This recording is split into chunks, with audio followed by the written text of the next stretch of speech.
Don't just wait for what others want to give you. Be honest about what you want. Practice asking. Practice taking what you want and stop apologizing for it. And don't think you don't have anything to offer. You do have something to offer. You're not just taking, they're gaining too. Now, what are some of the things you need to work on as you pursue what you want? 1. Recognize your value. You shouldn't be the only one who gains from any interaction with people you want things from. Make sure the other person is getting something great too.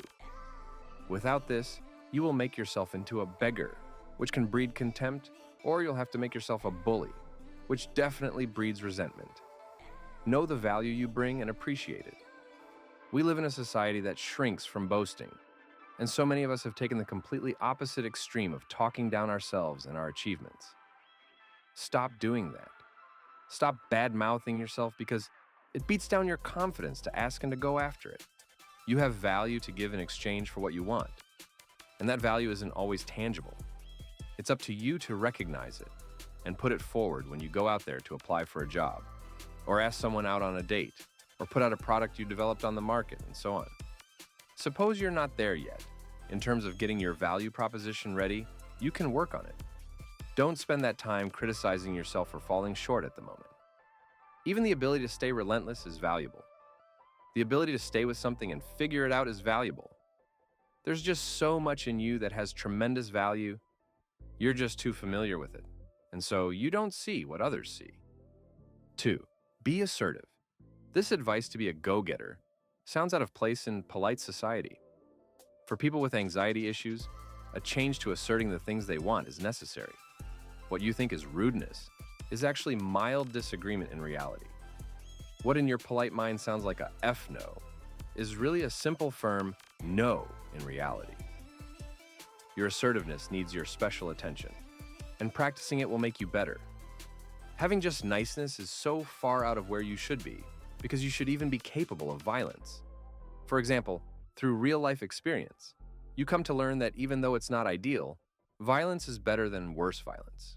For instance, you're within your rights to punch someone in the nose repeatedly if they were intent on attacking a child. People who've been raised to be nice don't have violence as part of their toolkit. They're even too scared to speak up when something is clearly wrong. However, in real life, aggression is the only thing that some circumstances work with. But what if all you know is the simplistic view that politeness is almost always the way to go? Politeness at all costs just doesn't work. It's too simple an answer. When a society breaks down, we see people behave horribly. And so the current peace we enjoy is because of people willing to use violence to stop violent people. There are violent people and they aren't nice. They don't believe in niceness.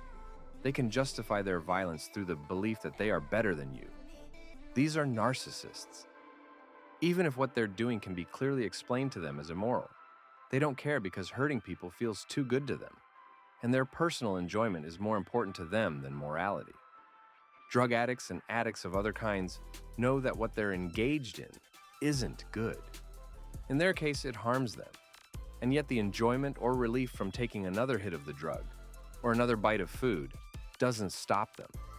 For psychopaths, hurting you is enjoyment for them and hurts you by definition, not them.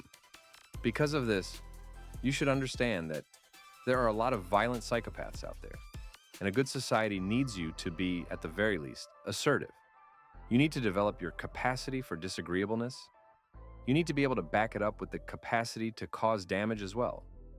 This should include the capacity and willingness to be violent, but also other kinds of offensive action that are sophisticated enough for the moment. 3. Get rid of pride. Apart from a lack of assertiveness, a major impediment to going for what you want is your own pride. For some of us, how we appear even to people we don't know is so precious to us.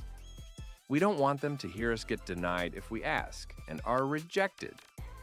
You gotta be humble enough to put yourself out there. You're not too big to be embarrassed by being denied. And so, if you feel you've put in the work, ask for the thing you want. 4. Be active, not passive. 16 years or more of schooling has taught us to work quietly, follow the written rules in some curriculum, and wait to be recognized with good grades. Life's more dynamic than that. If you were good in school, Be careful about this mindset because it might be ingrained in you.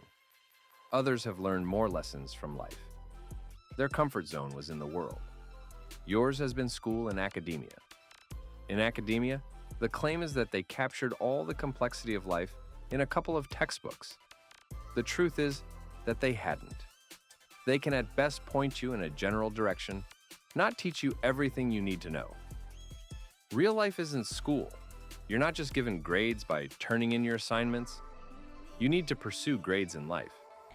To get the things you want requires proactiveness and not a passive attitude, sitting around ready to just receive. And so, be honest with what you want. Recognize the value you bring, be assertive in saying it and taking it. Get rid of the fear of embarrassment and be proactive.